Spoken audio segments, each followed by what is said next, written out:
وارد کردن داده‌ها یکی از کارهای اصلیه که توی اکسل انجام میدیم.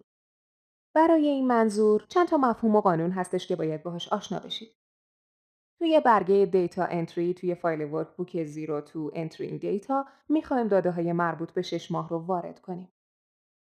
چون تمام این ستون‌ها رو نیاز نداریم با استفاده از اسلایدر گوشه پایین سمت راست روش زوم میکنم.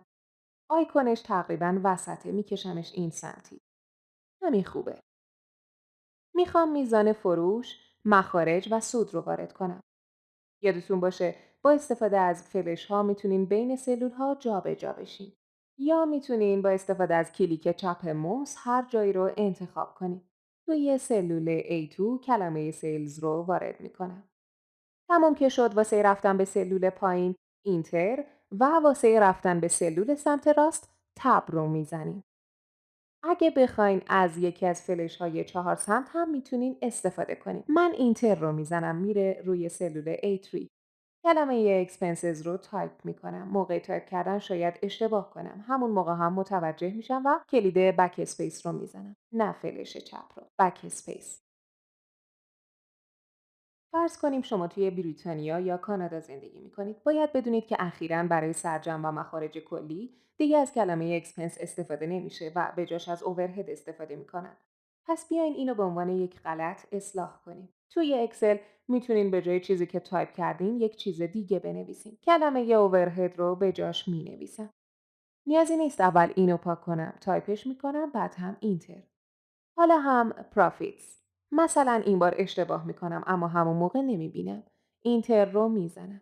یه سلول رو هم میشه ادیت کرد. شاید نوشتن دوباره پرافیتس خیلی سریع‌تر باشه اما از طرف دیگه اگه بخواین ادیتش کنین اول انتخابش میکنین بعد 2 تا راه دارین. راه اول اینه که با موس روی نوار فرمول کلیک کنین، تایپ کنین، پاک کنین یا هر چیز دیگه.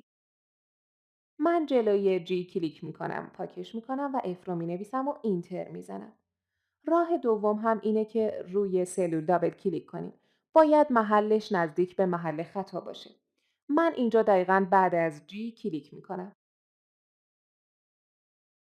باید کلمه درست رو بنویسم. اینهاش. جی رو پاک میکنم و اف میذارم به جاش و بعد هم اینتر. حالا واسه سیلز و اوورهد میخوام عدد بذارم. کپس لاک روشنه. 1، 2 و 0 رو تایپ میکنم. حرف او و صفر روی کیبورد کنار همن. اینجا به جای صفر او گذاشتم. شاید اصلا متوجه اشتباه هم نشده باشم. کلید تب رو میزنم. حالا 160 رو وارد میکنم. این دفعه درست مینویسم. تب رو میزنم.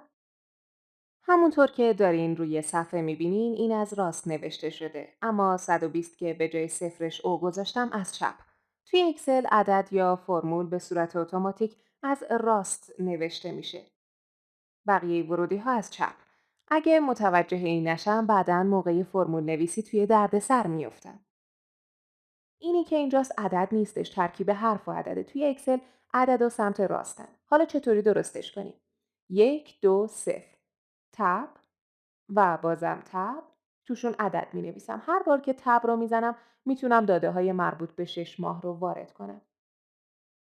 و داده های این ردیف رو تکمیل می کنم. واسه اینکه برم ردیف بعدی اینتر رو میزنم. 6 تا عدد هم اینجا میذارم. پس ورودی ها سمت چپ قرار میگیره و عددها هم سمت راست سلول. شماره آیدی و کد استثناء هستند. اونها رو باید وسط گذاشت. اما یادتون باشه که همیشه عددها رو بذارین سمت راست بمونن تا بتونین عددهای دیگر رو باهاشون جمع، تفریق یا ضرب کنین. هر موقع که عدد میذارم با تب میرم سمت راست. خیلی خوب. اینم از وارد کردن داده ها توی اکسل. داده های متنی به صورت اتوماتیک سمت چپ و اعداد سمت راست قرار می گیرن. شاید بخواین اینا رو تغییر بدین. موقع کار با داده ها توصیه می کنم این کار رو نکنین. به غیر از عددهای آیدی، عددها همیشه سمت راست و متنها همیشه سمت چپ قرار می گیرن.